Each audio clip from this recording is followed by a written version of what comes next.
dar aqui uma posição logo da minoria e em seguida entro com a minha fala.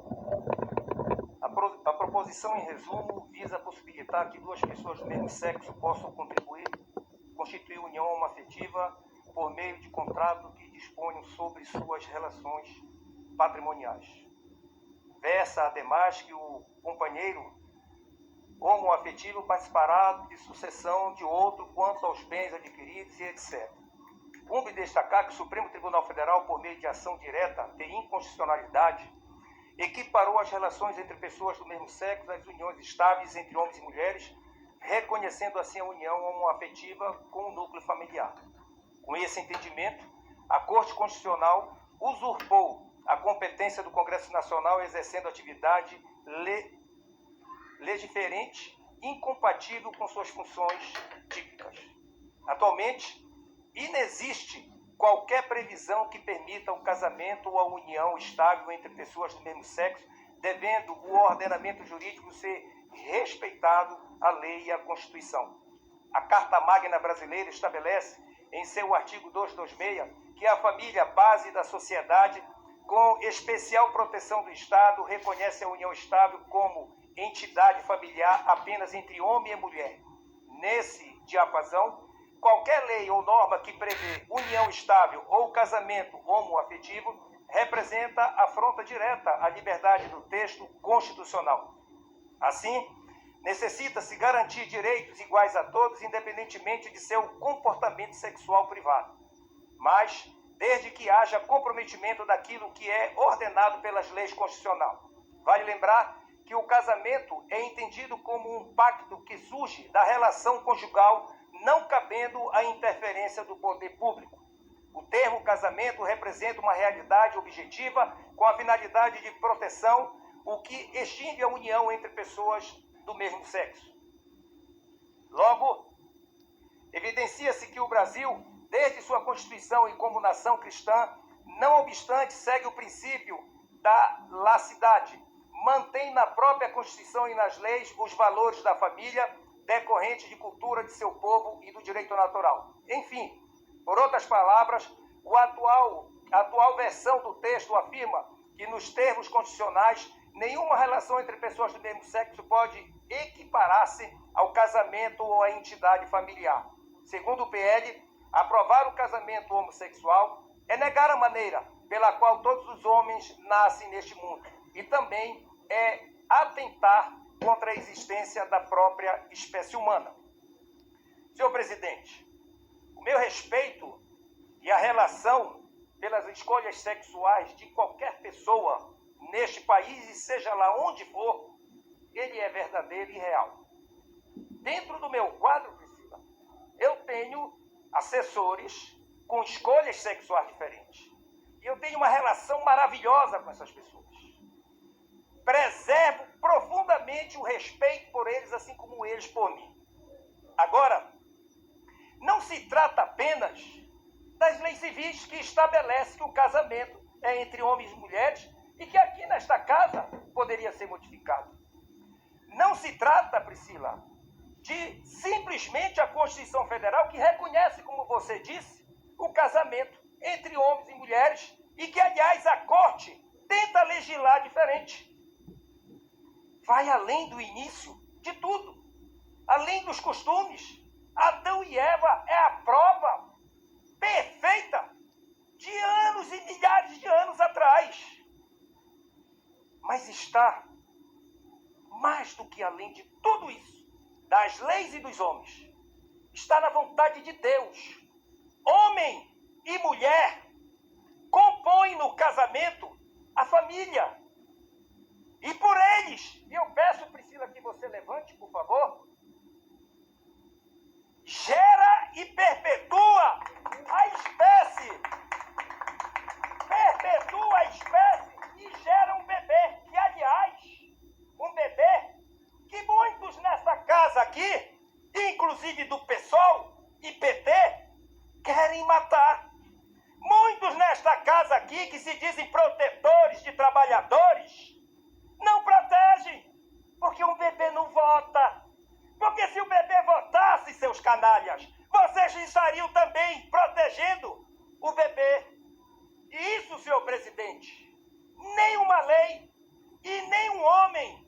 pode mudar, porque é a vontade de Deus. Tenho respeito profundo por todos aqueles que possam ter e fazer escolhas sexuais diferentes.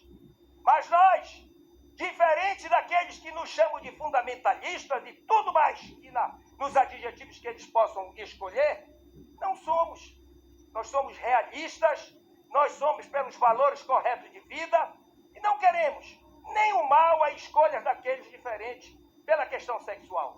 Mas não admitimos, por exemplo, o que eles querem implantar, com certeza, que um homem que se autodetermina mulher, e volta a falar novamente, tenha que entrar no banheiro de uma criança, uma menina de 8, 9 anos que está lá despida. Isso não se pode admitir. É destruição daquilo que eles querem defender como família. E nós não podemos aceitar. Então, minha gente, não vamos fugir da realidade. Não vamos fugir do que é correto. Eu vejo alguns pastores aqui se posicionarem, e é claro, eu aqui não vou chamar que é o pastor do inferno, porque certamente eu aqui na qualidade de católico, não sou um pastor, não sou de igreja evangélica, não vou aqui criticar ninguém em relação a isso. Mas é muito triste, eu gostaria que aqueles fiéis que compõem a igreja, que defende a vida, que defende a família, pudessem ver o discurso desses pastores. Porque é lamentável, assim como se fosse um padre, pudesse a gente entender diferente. E para finalizar, senhor presidente, que inclusive não vi mais nessa comissão, porque eu não faço parte dessa comissão, mas não vi mais nessa comissão a deputada que se manifestou há umas 3, 4 semanas atrás, dizendo que criança trans existe. Que absurdo! Que canalice! Querer colocar criança e induzir criança a fazer escolhas que não são das crianças. Não cabe à cabeça de cada criança, que só tem fantasia, que só tem pureza, vocês quererem induzi-las a fazer escolhas antecipadas do que elas querem ser e ter no futuro como pessoa madura. Vocês são literalmente canalhas e a escória deste parlamento e deste país. Muito obrigado, senhor presidente. Senhor presidente. Senhor presidente. Pastor Henrique. É só uma satisfação. Não citei nome de ninguém, senhor presidente. Não é Se ele falar, eu quero o direito de resposta. Calma, respira, bebe água, calma. A deputada Dayana Santos, naquele dia, passou mal, teve uma crise e foi submetida a uma cirurgia. Só queria dar essa devida explicação. Ok, obrigado, deputado Henrique. Para falar a favor, deputado Nicolas Ferreira. Com a palavra, Vossa Excelência tem 15 minutos. Obrigado, senhor presidente. Boa tarde, presidente Fernando. Boa tarde, pastor Eurico. Quero te parabenizar, presidente, pela condução aqui dos trabalhos. E dizer o seguinte, o tema aqui é importante, é sério, e antes de adentrar aqui nos argumentos, não dá para poder tratar um tema assim complexo e que precisa da nossa atenção com argumentos do tipo não quer aceitar o casamento homossexual, não case com um. Porque esse argumento ele é muito frágil, até mesmo porque eu poderia usar o mesmo argumento contrário, dizer, olha, você não quer que legalize as armas, não compre uma arma. Então não faz sentido isso, eu acho que nós somos aqui parlamentares e a gente de fato precisa tratar da maneira mais séria. E muitas vezes quando se trata aqui a respeito, por exemplo, dos cristãos, nos chamam de fundamentalistas, religiosos, etc., e dizem que a Bíblia não pode ser utilizada como argumento. E saibam que eu não utilizarei hoje a Bíblia como argumento aqui nessa discussão. Mas ao mesmo tempo, quando nós tomamos uma posição mais firme, até mesmo radical no sentido para o mundo de defender os nossos valores, eles falam assim, você é cristão, a Bíblia diz para poder amar. Aí a Bíblia pode ser usada como argumento, mas não de maneira total, mas somente parcial. E me dirijo aqui, antes de adentrar os meus argumentos, a militância que está aqui hoje, os homossexuais, o pessoal que veio aqui de forma correta, que é a casa para poder conversar, dialogar, de que a esquerda ela usa vocês, assim como as outras demais tipos de ativismos que há no Brasil, como por exemplo a militância, como lá acontece nos Estados Unidos, do Black Lives Matter, como acontece também com pessoas, né, que estão em dificuldades de achar uma casa, como a questão do MST, MTST, enfim, utilizam vocês. Eu digo isso porque nós temos aqui pessoas de partidos comunistas que essa mesma foice e martelo perseguiu homossexuais lá atrás. Isso é um fato, não é uma opinião minha. Isso é o da boca do Fidel Castro, do homem que fundou o Foro de São Paulo junto com Lula. E olha só que contradição. Ao mesmo tempo que nós não temos direitos básicos no Brasil, como saneamento básico, não é saneamento VIP, Black, Gold, é saneamento básico. E muitas pessoas aqui não possuem liberdade, por exemplo, um homossexual, assim como um hétero, de andar na rua de maneira segura, com o celular, porque pode ser roubado. Se ele usar aqui o transporte público, como eu usei durante muito tempo na minha vida, ele vai encontrar um serviço prestado pelo Estado péssimo. Se ele tiver algum problema de saúde, for até no seu bairro ali, que seja numa UBS, ele vai encontrar, delegado Caveira, uma prestação de saúde pública horrível. Na escola, talvez, que seu filho ou sua filha irá frequentar, que o Estado fornece, ele vai encontrar uma prestação de infraestrutura, inclusive péssima. Mas nada disso importa. O que importa é que o Lula diz que tem compromissos com o direito LGBT. Sendo que você, LGBT, não tem, além de somente falas do presidente, não tem mais nada que o governo possa te oferecer de direitos de fato. Saúde, educação, transporte, nada. Mas migalhas sendo oferecidas para uma militância que eles utilizam. Até mesmo porque há homossexuais que não concordam com a militância e que são discriminados pelos mesmos. Ou seja, não se enganem. Assim, quando eles obtiverem o que eles querem, eles irão te descartar. E eu digo isso aqui assim como alguém que sabe e conhece da história. Então, o nosso ministro, por exemplo, de Direitos Humanos, estava ali com a bandeira estendida de Cuba, semana passada, ali no assentamento do MST. Pessoal, essa mesma bandeira, repito, não é opinião minha. Essa mesma bandeira, dominada por Che Guevara e Fidel Castro, perseguiu vocês. Não é uma luta por vocês, é uma luta por eles. Então, quero deixar isso aqui no primeiro momento. Agora, a maioria de vocês que estão aqui, talvez até mesmo quase todos, não tem ideia da consequência civilizatória e cultural do que está sendo pautado aqui. Por quê?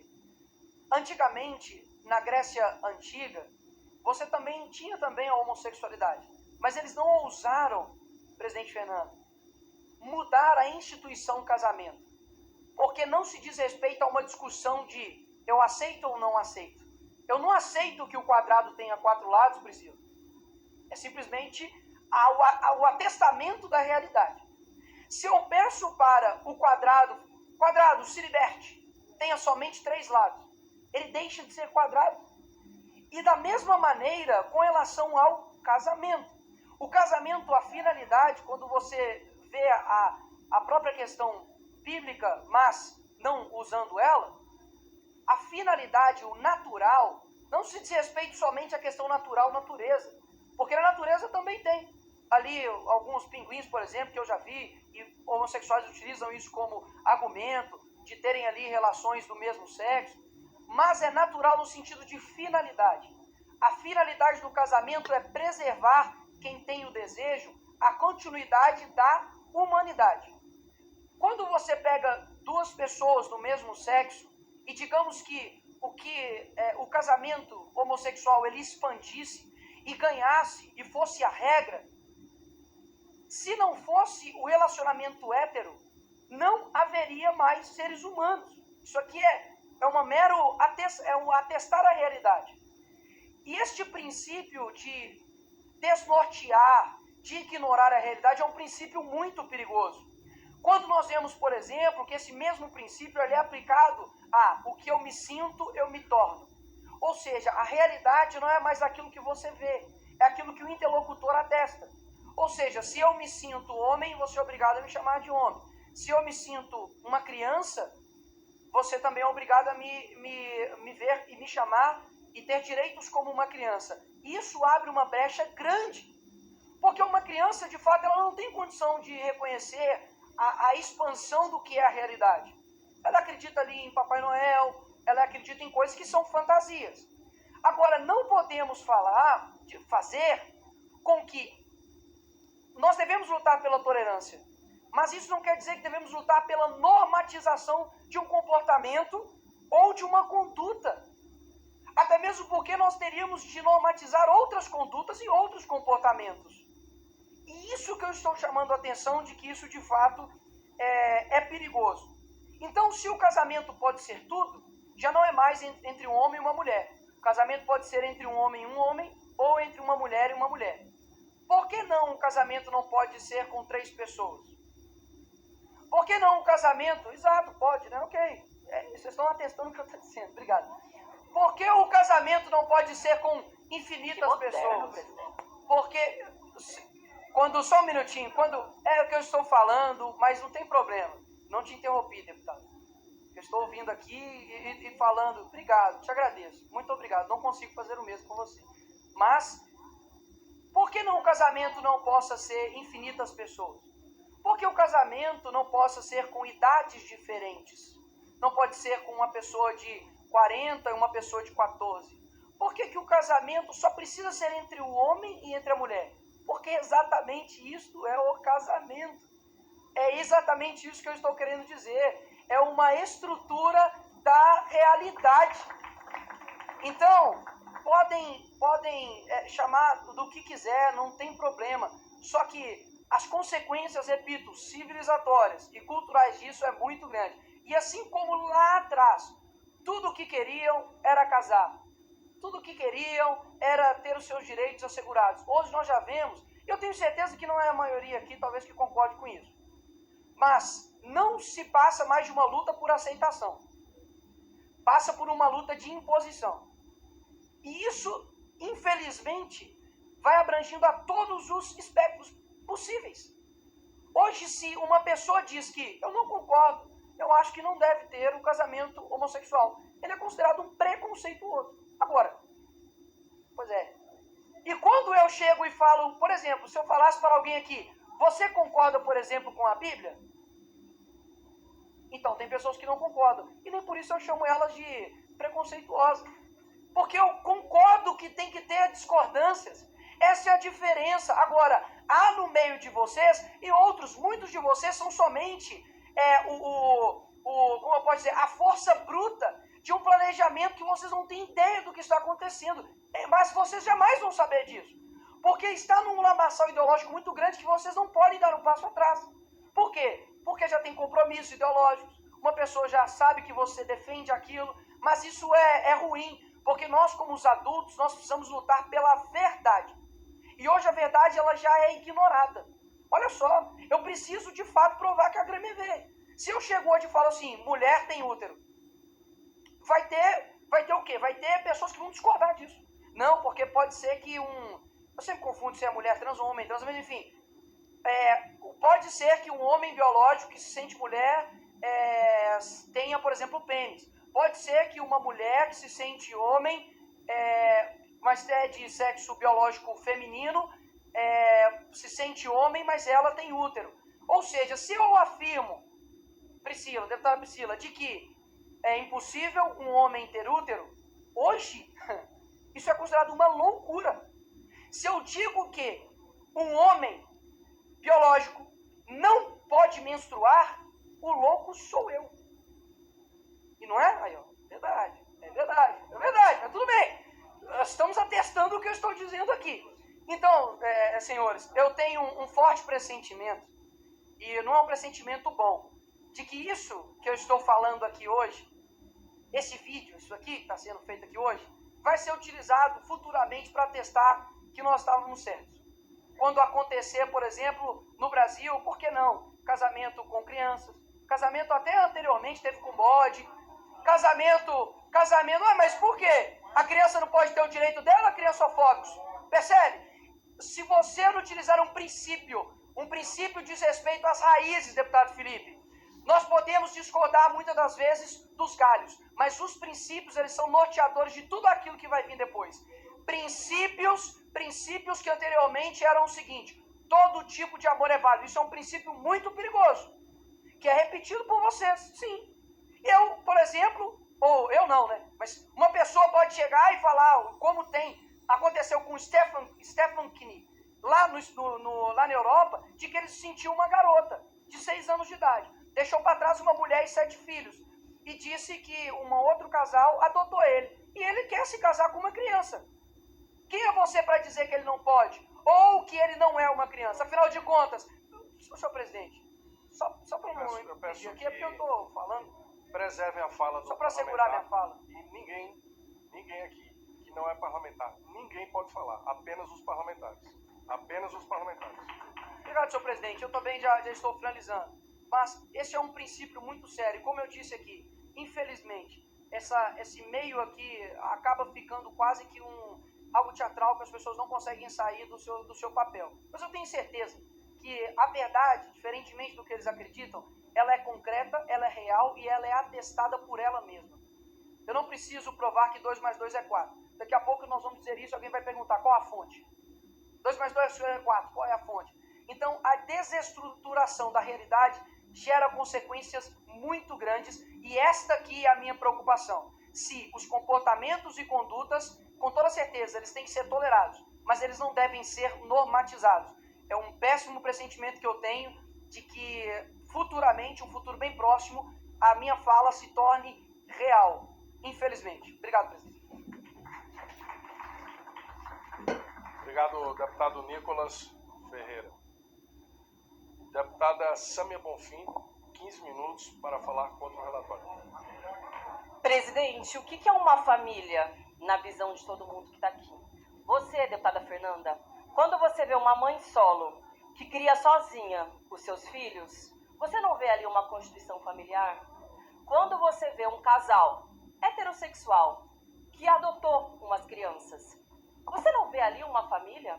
Ou então quando tem uma criança que é criada pelos avós, pelas tias, deputado Pastor Henrique, você não vê ali uma família? Pois então, eu também vejo uma família, deputado, quando eu olho, por exemplo, para o senador Fabiano Contarato, com seus lindos filhos adotados, sim, ali também tem uma família. Quando a gente olhava para o saudoso Paulo Gustavo, com o seu marido, com as suas lindas crianças, aquilo também é uma família. David Miranda, Glenn Greenwald, nosso saudoso amigo, ali também, sem dúvida nenhuma, é uma família. Eles, inclusive, cumprem com um papel muito fundamental para a sociedade, que é dar condições de se desenvolver num lar com dignidade, com direitos para essas crianças, enquanto tem tantos por aí que abandonam os seus filhos. Por que esses deputados não estão aqui preocupados, por exemplo, com as milhões de crianças brasileiras que são abandonadas assim que elas nascem? E aí as suas mães têm que a vida inteira cuidar sozinha, sem nenhum tipo de ajuda desses desertores do início ao final da vida. Por que é que não estão preocupado, por exemplo, com as crianças que estão nas ruas, que não têm condição de ter um lar sequer, e porque nos últimos anos apoiaram e seguem apoiando uma política de morte e de miséria que coloca essas crianças sem nenhum tipo de direito? O deputado, que inclusive responde pelo crime de transfobia no Ministério Público Federal. Existem alguns inquéritos abertos contra ele, em função das declarações absurdas que ele fez no plenário e repetiu agora. Então não é um aliado da pauta LGBT, QIA+. Aqui ninguém é ingênuo e não adianta fazer um discurso manso. Ele, inclusive, fez uma exposição de uma adolescente trans nas redes sociais e também responde por isso em inquérito. Então, não se trata de um suposto aliado que, com o cinismo, aqui fez um argumento de estar supostamente preocupado com a população LGBTQIA+. A gente está falando de um inimigo declarado dessa população, de alguém que se utiliza do seu mandato para perpetrar diferentes formas de violência contra a população LGBTQIA+. Mas teve algo que ele disse que eu prestei bastante atenção. Aonde vamos parar? Daqui a pouco vai ter adulto casando com criança. Em que país o senhor vive? São cerca de 2,2 milhões de crianças, de meninas que sim, já estão casadas com adultos. Inclusive, um prefeito do PL. O nome dele é Hissam Derraim. Ele tem 65 anos. Ele se casou com uma menina de 16 anos. Aliás, a menina tem 16 anos agora, mas quando eles se casaram, ela tinha menos de 16 anos. Isso é crime, isso é ilegal no Brasil. É com esse tipo de suposta família com a qual a gente tem que se preocupar. Porque isso não é família, deputado. Isso é estupro, é violência, é abuso de vulnerável. É disso que se trata, mas não. Contra essa, aí sim, deformação, contra essa imoralidade, não vejo deputado de extrema-direita se levantando e supostamente se revoltando. Está se revoltando com o quê? Com as diferentes formas de demonstração de amor que existem, infelizmente, na sociedade brasileira, apesar do ódio e da violência de uns e outros que estão aqui querendo levar adiante um projeto como esse. Alguns utilizam um suposto argumento jurídico para sustentar aquilo que, na verdade, é só violência. Porque vão dizer, olha, no Código Civil diz assim, é reconhecida como entidade familiar a união estável entre o homem e a mulher, configurada na convivência pública, contínua e duradoura estabelecida com o objetivo de constituição familiar. Olha, se fala em homem e mulher, qual é a grande confusão dos gênios do terraplanismo? Se não está nessa configuração, não é família. O que diz a Constituição brasileira também? Que, para efeito da proteção do Estado, é reconhecida a união estável entre o homem e a mulher como entidade familiar. Para os gênios do terraplanismo também. Se está fora disso, não é configuração familiar. Aí os exemplos que eu disse, deputada Fernanda. Mãe solo, crianças que são criadas pelas avós, crianças que são adotadas também por mãe solo. Não são configuração familiar? É com base nessa compreensão e nos outros princípios constitucionais, presidente. Dignidade da pessoa humana, proibição da discriminação, pluralismo como valor sociopolítico-cultural, liberdade e autonomia da vontade do indivíduo para dispor da própria sexualidade, direito à intimidade e à vida privada, e a promoção do bem de todos, como objetivo constitucional, que o Supremo Tribunal Federal deu um voto lindo e fundamental para hoje cerca de 100 mil famílias brasileiras, respondendo à ADI 4277 e à DPF 132, que reconheceu que outras configurações também podem ser reconhecidas como família. Portanto, união homoafetiva é sim uma família brasileira, tem isso como Constituição e merecem ter os seus direitos preservados, presidente, colegas deputados, porque isso diz respeito ao mínimo de dignidade e de possibilidade de uma lida cotidiana nas coisas mais básicas do dia a dia.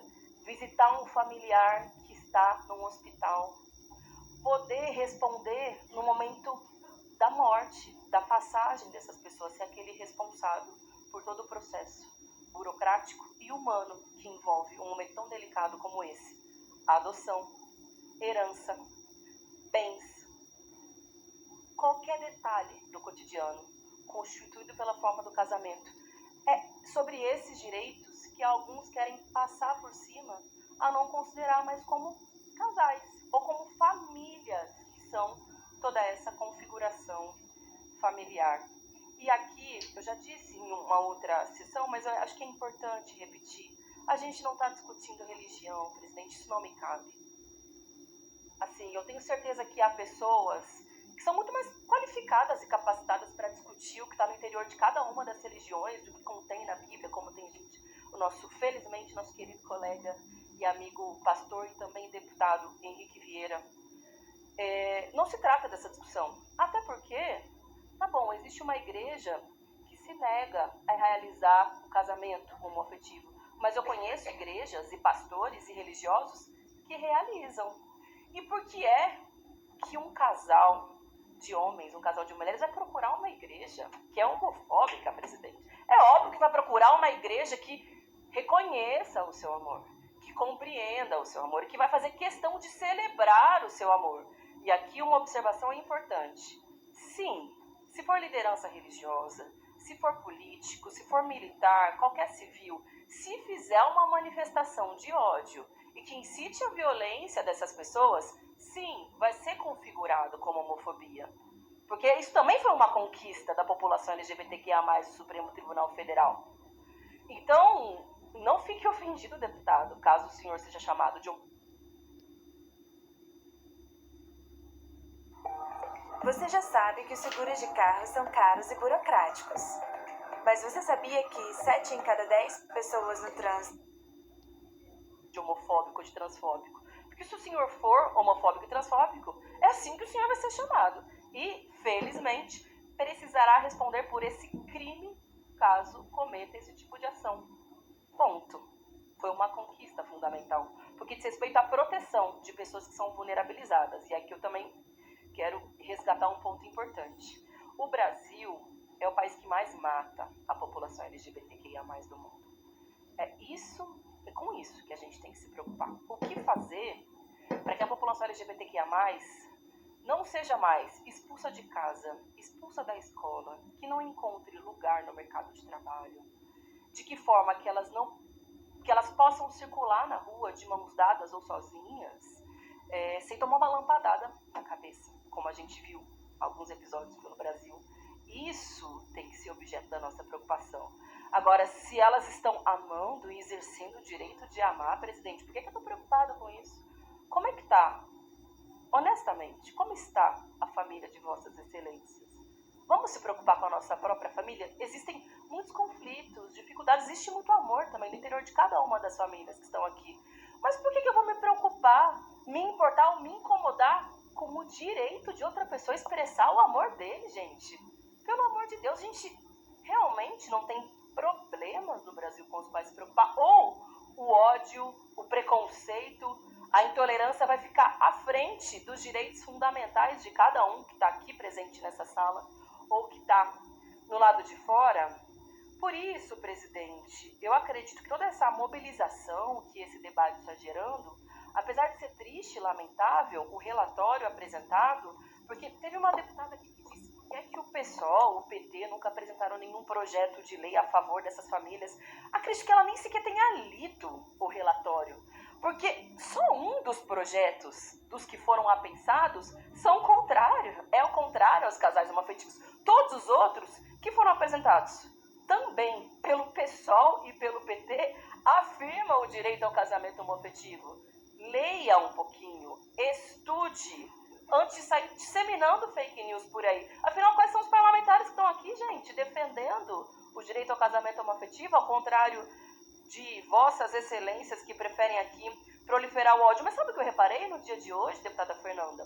Um certo recuo, um constrangimento desses parlamentares do PL. Porque nas redes sociais esbravejam, defendem que não tem que ter casamento. Eu não sei se foi a pressão da imprensa, se foi dentro das suas próprias bases políticas e religiosas, onde se demonstrou contrariedade, se foi a presença aqui dos bravos e bravas guerreiras dos movimentos sociais e militantes que ocuparam o plenário nos últimos dias. Mas criou um constrangimento, porque nenhum desses, que é homofóbico, que é transfóbico, que responde por crime, inclusive, disso, na justiça, teve a coragem de hoje vir aqui a fundo defender as posições que eles têm. Isso já é uma primeira vitória do movimento social. Porque, sim, está impedindo a proliferação de um discurso de ódio que chega longe. E isso é uma responsabilidade grande de projetos como esse. Porque por mais que seja ilegal, inconstitucional, facilmente derrubado na justiça, tem um papel de um gatilho importante, como disse o deputado distrital Fábio Félix no dia de hoje na audiência pública. Quando um parlamentar ele prolifera discursos como esse, ele estimula e ele autoriza que outras pessoas da sociedade também sejam violentas contra a população LGBTQIA+. E ao menos no dia de hoje recuaram no discurso, pelo menos até então. Não houve nenhum parlamentar que tivesse coragem de ir até as últimas consequências para dizer o que eles pensam. Fernanda, isso é só o começo. É só o começo. Porque haja ver o dia em que se envergonhem completamente de tudo que eles já disseram contra o povo LGBTQIA+. Que peçam desculpas pelo todo o mal que causaram, no sentido de alimentar o ódio na sociedade brasileira contra essa população. Que esteja aqui junto conosco, com parlamentares trans, como é a Erika Hilton, como é a Duda Salabert, com tantos outros parlamentares, defendendo e legislando a favor dessa população. E não tentando impedir o direito de amar de ninguém. Isso foi só um passo. Presidente, relator, peço que reflitam profundamente a partir desse primeiro recuo e desse primeiro passo que já está sendo dado no dia de hoje. Nós não estamos debatendo religião, estamos debatendo direitos civis, a possibilidade de compartilhamento de bens, de herança, de ter acesso a questões da vida material e cotidiana. Direito esse que já é exercido por cerca de 100 mil famílias com casais homoafetivos do Brasil. E é só isso que precisa continuar. O parlamento brasileiro não precisa passar por essa vergonha que é fingir que essas famílias não existem e dar uma resposta violenta para essas famílias. Ao contrário, a partir de toda essa pressão e desse primeiro recuo argumentativo, discursivo, é possível haver um novo recuo. E eu tenho muita fé na possibilidade de mobilização do nosso povo, de que nós vamos poder arrancar mais um recuo, para reconhecer que famílias são famílias, que o amor é o que prevalece em todas as configurações familiares e que não há nenhuma doutrina moral, individual ou religiosa que deve se sobrepor aos direitos civis, que essa interpretação sobre a Constituição e sobre o Código Civil que fez o Supremo Tribunal Federal, ela é correta e que nós vamos acompanhá-la para que cada vez mais pessoas possam ser livres, possam ter direitos, possam amar e possam conquistar os seus sonhos, presidente. Então, vamos em frente nessa discussão, que eu espero que não seja aprovada no dia de hoje. Acho que esse debate, apesar de tudo, tem nos trazido uma riqueza fundamental. E, para concluir, eu quero parabenizar a cada uma e a cada um que, nas últimas semanas, apesar de ouvir frases que são muito violentas e apesar de ativar gatilhos que são muito difíceis de serem encarados, estão aqui desde a primeira hora e ficam até a última hora para garantir que nenhuma família dê nenhum passo atrás nesse país e para que todo mundo possa celebrar o seu amor. Obrigada, presidente.